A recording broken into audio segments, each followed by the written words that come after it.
After Jesus had spoken these words, he went out with his disciples across the Kidron Valley to a place where there was a garden, which he and his disciples entered. Now Judas, who betrayed him, also knew the place, because Jesus often met there with his disciples. So Judas brought a detachment of soldiers, together with police from the chief priests and the Pharisees, and they came there with lanterns and torches and weapons.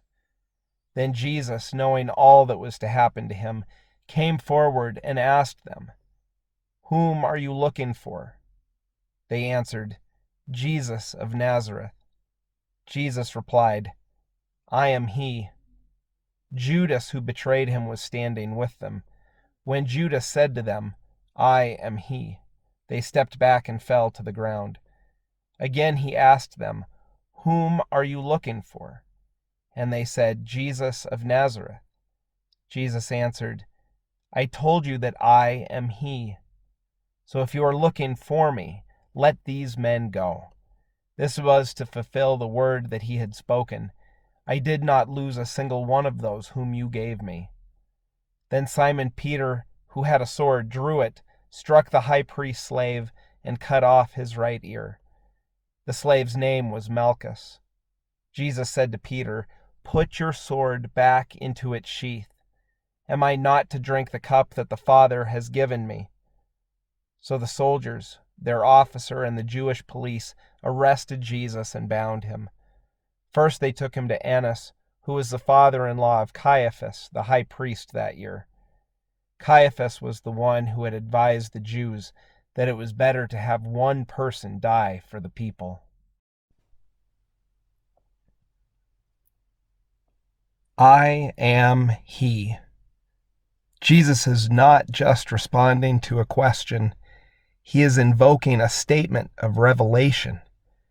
Those first two words, I am, they should draw us back into the Hebrew scriptures and the book of Exodus, where God reveals God's self to Moses in the burning bush, and then reveals the divine name, I am.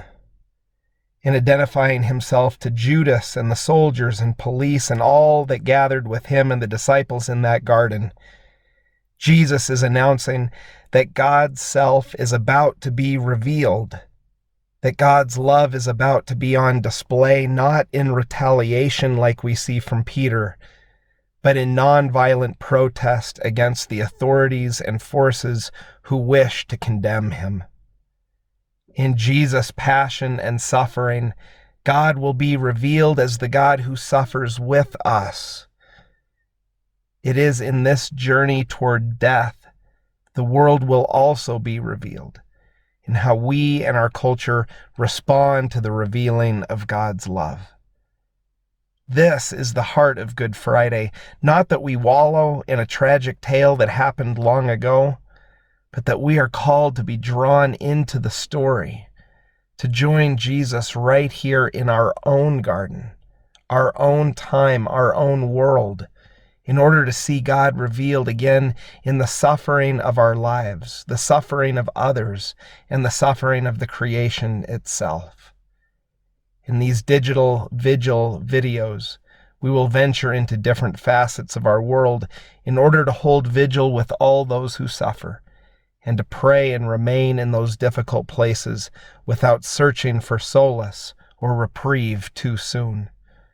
For these are days of suffering, and rather than running from it or fighting against it, let's journey with it and allow God to reveal God's self to us.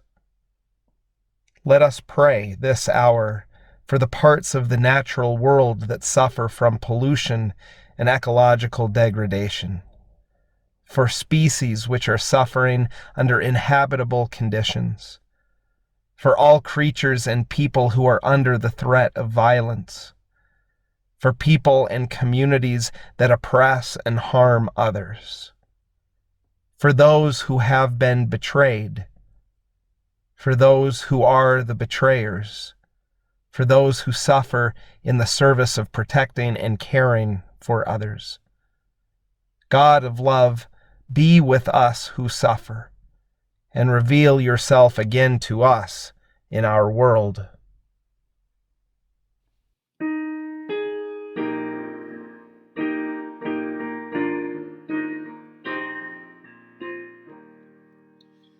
Were you there when they crucified my Lord? Were you there when they crucified my Lord?